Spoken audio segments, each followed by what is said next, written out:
This is the Cyprus News Digest with Rosie Haralambous.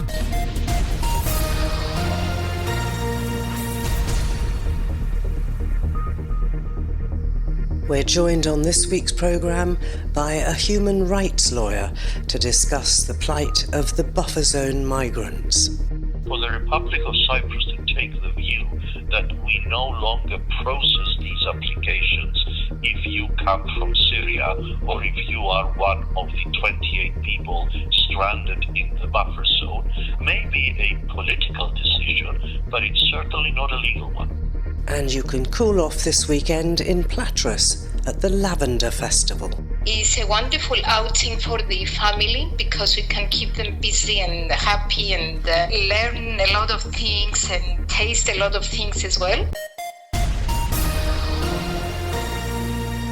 We spoke on last week's programme to the UN High Commission for Refugees about the buffer zone migrants, as they have become known. And they're trapped in the buffer zone here in Cyprus, with the government refusing to allow them to apply for asylum, and for some of those who apparently already did apply, they were pushed back to the buffer zone, where they've been living in extremely unhealthy and indeed in this heat not very pleasant conditions, in tents, with a lack of basic supplies. Then we had President Nikos Christodoulidis hitting out at the special representative in Cyprus, Colin Stewart, over statements he made about the stranded migrants. We're joined on the programme this week to discuss at length where this leaves Cyprus, which of course has its own refugees from the events of 1974, and in terms of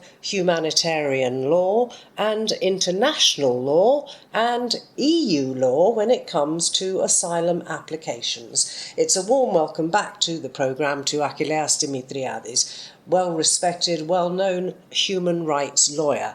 Achilleas, it's very difficult to know where to start when this topic is just huge as far as I can see, and it covers so many different aspects of humanitarian and international law. It's humongous, and the buffer zone is a legal minefield. Because this is not a simple matter. But I'll take one or 2 points just to put a framework within which we can have this discussion. The first point is how the Republic of Cyprus is dealing with asylum seekers, and one has to underline the refusal to process applications from asylum seekers coming from Syria. I think that's the first point. And the second, that it's refusing to process applications coming from the 28 people that have been stranded in the buffer zone, some of which have actually been pushed back into the buffer zone from the areas under the control of the Republic. I think that's the first level. The second level is the reaction to the Special Representative Colin Stewart and the comments that were made yesterday. I think the simplest comment that one can make is that if, as the President says, it is not within the competence of UNFICYP to deal with asylum seekers, that, I'm afraid, leaves the Cyprus government solely responsible for these asylum seekers, and therefore it has to take actions. It has to take action on the matter. But let me try and sort of put things in some order. As you rightly pointed out, there is the European law, what we call EU acquis, which is the result of our accession to the European Union. The second is international law. For asylum seekers, the relevant convention is the Geneva Convention that deals with these matters. And the third level, which people tend to forget, is the European Convention on Human Rights, which also is applicable, and violations under the convention are relevant. May I just draw your attention to hot-off-the-press judgments that came out of Strasbourg this morning in relation to asylum seekers. We have a finding by the European Court in the case of a Syrian national who was apparently illegally detained detained for more than 2 years and 9 months, that his right to liberty and security had been violated, and his right to have the lawfulness of his detention decided speedily was also violated, and the applicant got 10,000 euros in damages. We also have a Moroccan national who had a lower amount of time that he was detained in relation to his asylum application, but he had experienced delays in the processing of this application, and he also got a violation and a compensation of 2,000 euro. So the matter is active, and the matter is before Strasbourg for review from a human rights point of view. I want to clarify this business of us deciding that people from a certain country, in this case Syria, we have a lot of Syrian refugees here because that's been an ongoing conflict for many years. How legal is it for us to suddenly say, OK, we've decided that Syria is no longer a dangerous place, we're not even going to accept applications? Well, that's totally absurd, because the European Union, which defines the areas that people are in danger, has not changed its definition. So this is a very lonely path that we're walking down by claiming that certain areas in Syria are safe and therefore the people are not eligible for an asylum application. But this is just Cyprus and not the whole of the EU. So if you want to analyze this from an EU point of view, this is the Cyprus position, which is not the position of the European Union, and therefore we are in breach of the EU acquis on this matter, because we cannot unilaterally decide that this country or the other is safe, and therefore, for our own policy reasons, exclude these people from applying for asylum. I'm not saying they should stay here. I'm not saying we should house them here. I am saying that we should allow them to apply in a fair, quick procedure which has quality decisions. And then, if they are entitled to this protection, then we should give them housing and food and clothes and healthcare, as we have an EU and an international obligation to do so. It's all well and good when Cypriots claim protection under international law against the aggression of Turkey, but neither the EU acquis nor international law can have an a la carte approach to rights and obligations that are derived therefrom. How far would you say that the way we're dealing with all of these issues in Cyprus is actually going to come back and bite us? Because we are, as you mentioned, Turkey just now, since 1974, we are proponents, apparently, of international law, humanitarian rights, the rights of our refugees. And again, as you say, if you're doing a la carte choosing and picking, it's surely not going to turn out well for Cyprus. It's certainly what. I mean, let me give you the horror scenario. Let us assume that UNFICYP leaves tomorrow morning. Who takes over the buffer zone?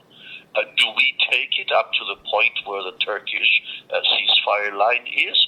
Do the Turks take it up to the point where our ceasefire line is? Do we divide it in two and say that part is yours and this part is ours?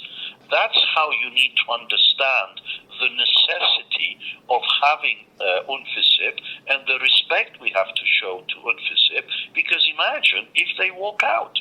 What next?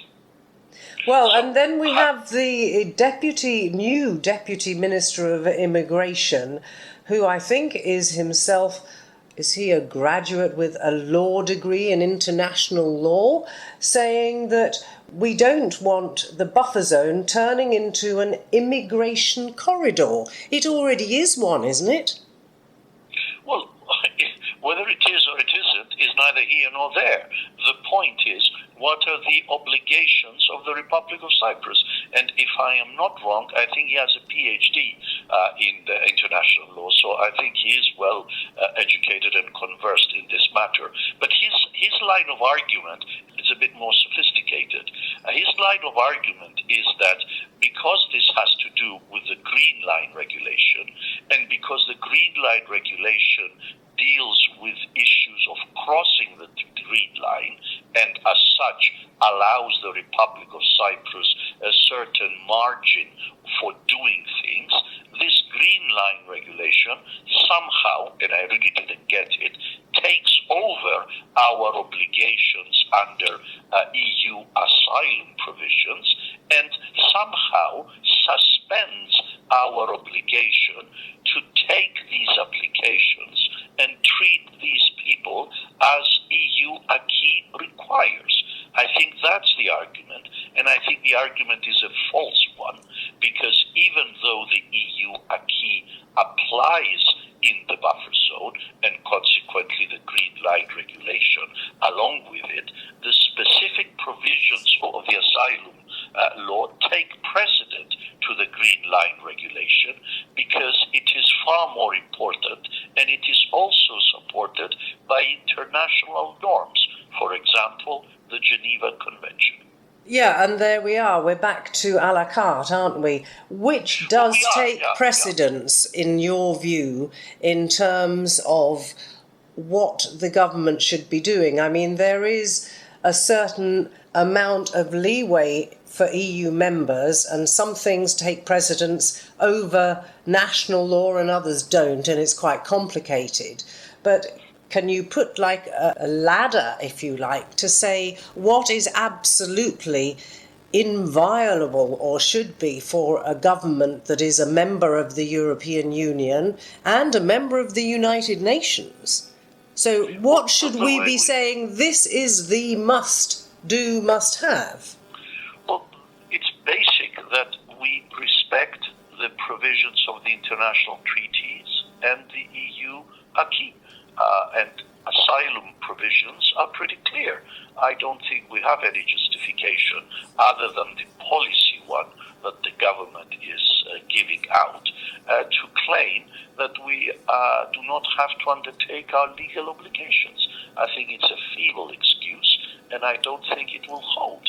And of course, this will eventually be decided in a court of law, whether that is in the Republic or whether that is a preliminary reference to the Court of Justice of the European Union in Luxembourg, which will have to decide on these points.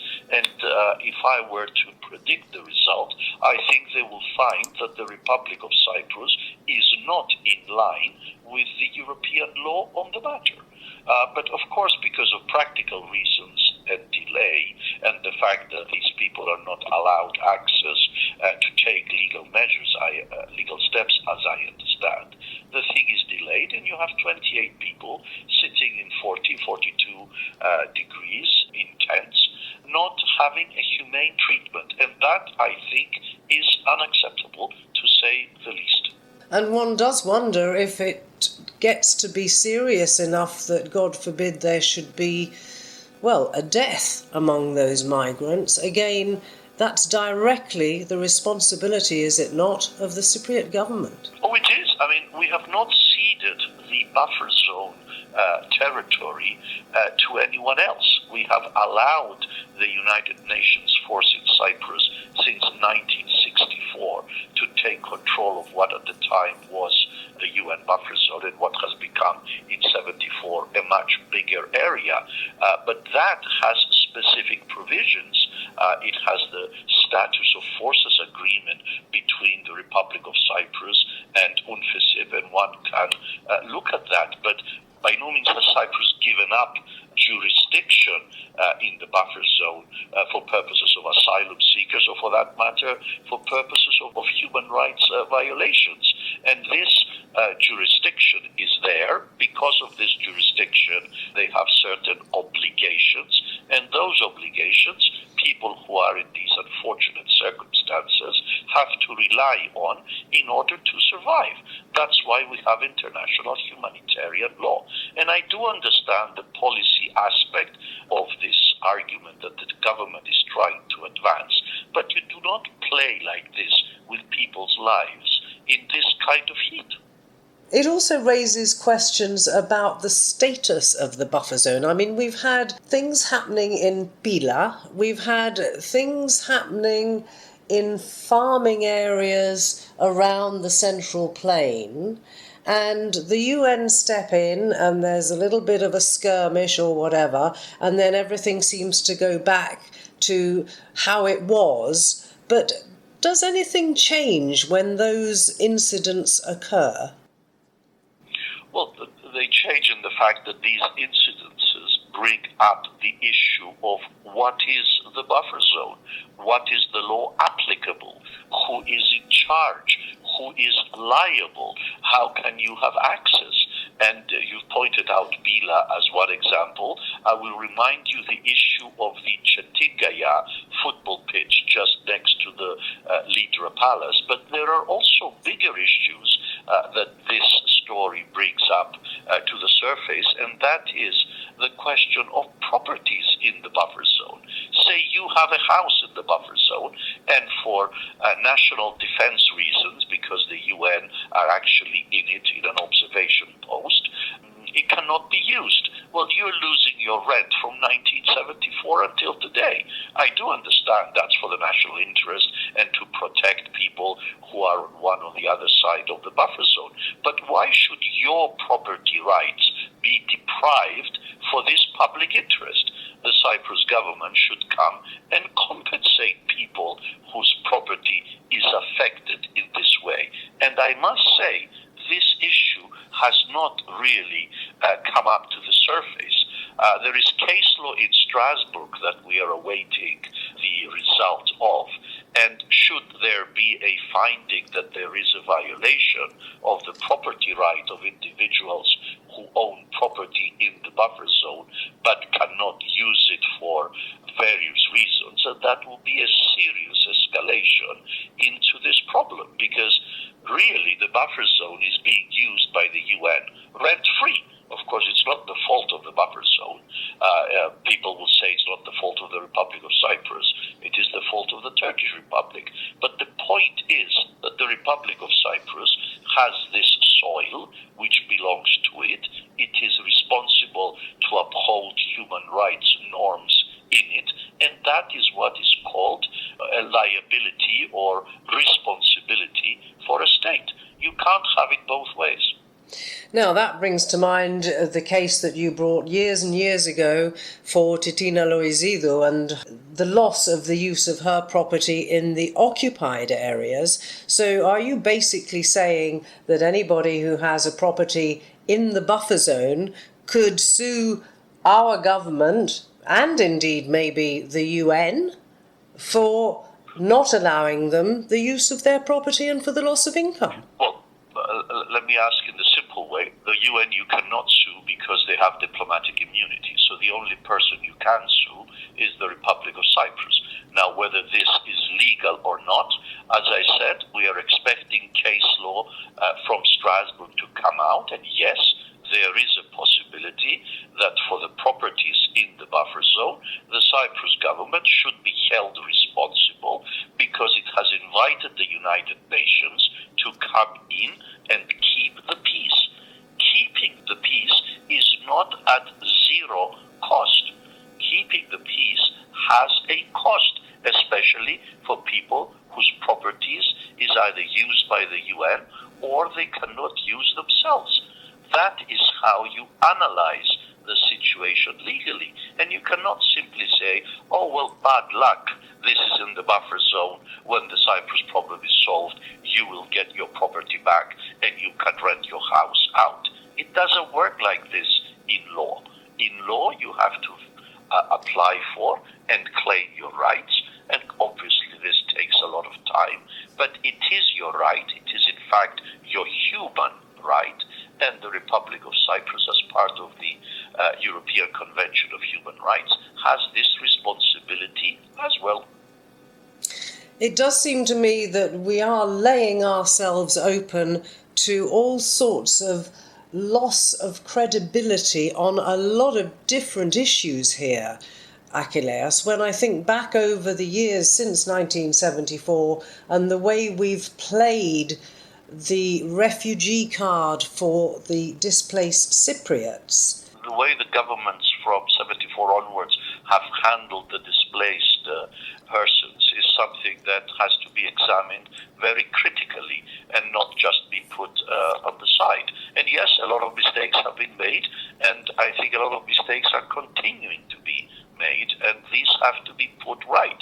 And I'm afraid that if a political problem is 50 years if you're a Greek Cypriot and 60 years if you're a Turkish Cypriot, and the political process has not been able to solve it, then inevitably people will revert to a court procedure in an effort to find justice, whatever that means.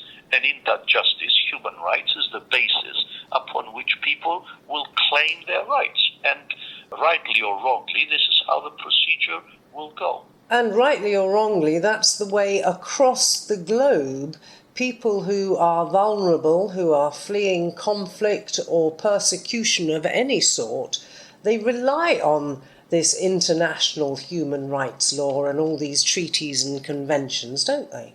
Well, international humanitarian law is the safety net for people who have been unfortunate enough to be displaced, to become refugees, to not be able to stay in their home for war or other reasons. And that's why you have these global conventions which protect people all over the world.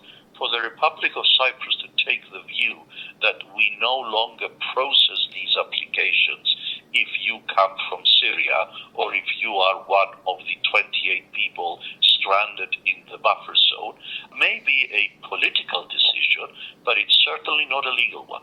We'll have to see, I suppose, what comes of this and pray that no dire consequences for the refugees themselves are forthcoming. And do keep us informed if there's any more coming out of Strasbourg that will affect Greek Cypriot refugees. And we should also, I guess, think about the Turkish Cypriots who were displaced. I mean, the whole change of the population all those years ago has had far-reaching consequences, hasn't it? Of course, the flip side of it is the Turkish Cypriot properties in the areas under the control of the Republic. I mean, these are properties that the Republic of Cyprus is using essentially rent-free for their own purposes, with the justification that, well, they took our property, so we are taking theirs. Well, that's not how human rights work. This is an a la carte approach to human rights, and I'm afraid it's not acceptable. Certainly it's not. Achilles, always a pleasure talking to you. Many thanks for joining us once again on the programme. Thank you very much. Achilles Dimitriades, well-known human rights lawyer, dissecting for us there the very muddled events that are happening with people stranded in the buffer zone and the Cypriot government saying that they won't accept any more coming across. Keep up to date with events in Cyprus and around the world with the Cyprus News Digest. Coming up this weekend in Platres, and let's face it, in this heat, that's the perfect place to be in Cyprus. Well, you have the Lavender Festival. And to tell us all about it, we welcome Eula Michailidou. Eula, we've spoken about this for many years, I think, because it is an annual event, but it seems to be getting bigger by the year. Tell us what's coming up this year. Thank you so much for giving me the opportunity to talk about Lavender Festival and my passion about lavender. Yes, indeed, it has been going on for many, many years now, and every year we're trying to make it better and to improve everything, to make it more interesting and to add new things. So the people who are coming to us every year, they can experience new things, new cosmetics, new candles, new experiences, new children's workshops. We are investing a lot in order to make the day very, very special for everyone, to pass a lot of information about the healing properties of lavender so that we can introduce lavender into our everyday life, if it's possible. And of course, to relax them. I think we are all overstressed and we all need to relax. So a part of the festival will be devoted to wellness therapies, which will be offered free of charge to the visitors. When you say a wellness therapy, what sort of thing do you mean? Well, Platres has a very long history for producing the hydrolyte of lavender, which has many, many healing properties, is antiseptic, is calming, is cooling. So we are welcoming our guest with the lavender hydrolyte. This is a tradition that has been in the village for the last 100 years. Of course, it was used more in church rituals and whenever they had a celebration, but we do have a celebration on Sunday, so everybody will have the chance to face the hydrolyte on their hands and their face as well. And we also have an open-air spa where people can just sit and relax in the fresh air and breathe the oxygen and have a free lavender mask. How long does that last? That sounds delicious. Well, it's lasting 10 to 15 minutes depending on how much time the people have, but still it's a wonderful experience. I mean, it's very refreshing, very cooling, and everybody's enjoying it very much, all ages. I think that over the years you've brought in more and more people involved with lavender because it isn't just the healing, the wellness, and the fact that for years and years it's been an essential herb in Cyprus, hasn't it? But I'm interested as well about the increasing use of it in culinary terms. We have lavender ice cream, now we have lavender chocolate, I think. Tell us a bit more about that side of things. Okay, you're 100% right that the people that are involved in this industry are, the number of people is expanding, is coming from all ranges and all professions, from cooks to herbalists to, as you have correctly said, we have the chocolate workshop in Platres where they do excellent lavender chocolate, both with white chocolate and dark chocolate. But this year, we are having an exceptional number of artists who will be dealing with lavender. One of them will be dealing with the glass, and it's very nice because it's going to be recycled items with beautiful motifs of lavender, which they become useful. I'm having a gentleman who will be painting on wood with lavender motifs. We have a couple of artists which, again, they will do everything with lavender. So I'm very happy that the initial idea and the education that we have been making for many, many years, we can see the flowers of the seeds that we have put. And so many people are interested and so many people are involved and so many professionals are involved. I mean, we have women who are doing traditional arts, crocheting, all the traditional arts that they have been doing in the village. Everything is in purple color.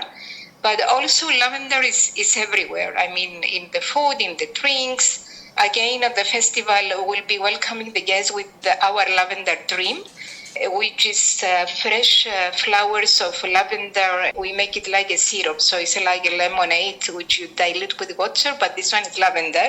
It has a beautiful color, beautiful healing energy. And this is why you are calling it the dream, because it helps you to relax. The taste is beautiful. Even the little kids, they enjoy it so much. So we are doing our best, and we hope that people will make the effort and they will come because there are so many new things and new experiences. Also, 5 experiential workshops for children.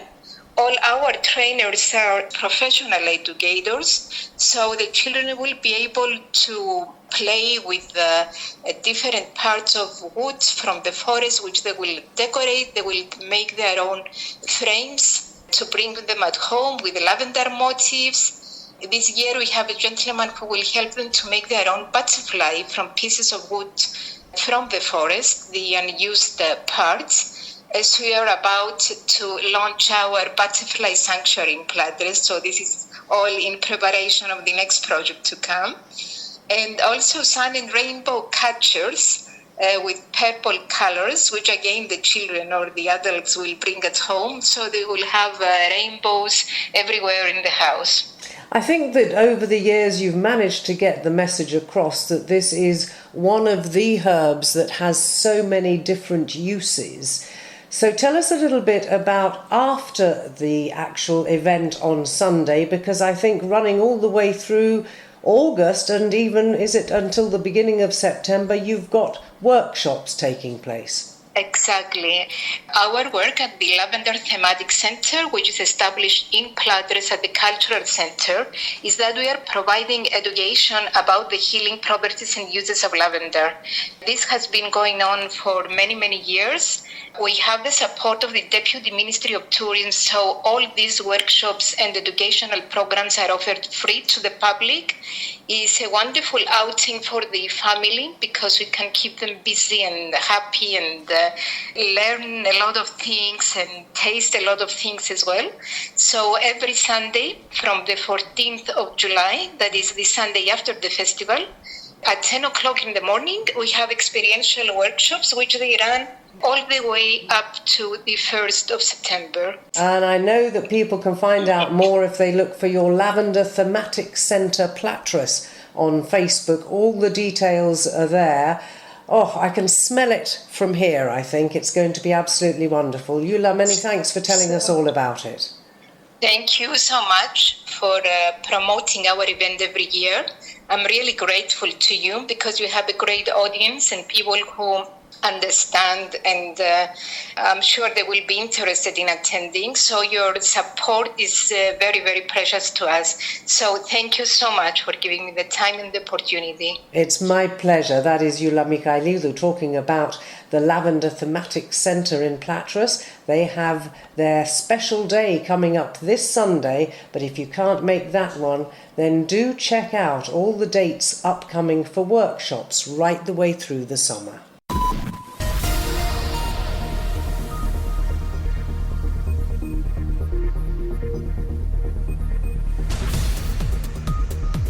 Well, that about wraps up this edition of the Cyprus News Digest. Many thanks for your company. Hope you'll join me next week. Till we meet again, take care and God bless. Bye-bye now.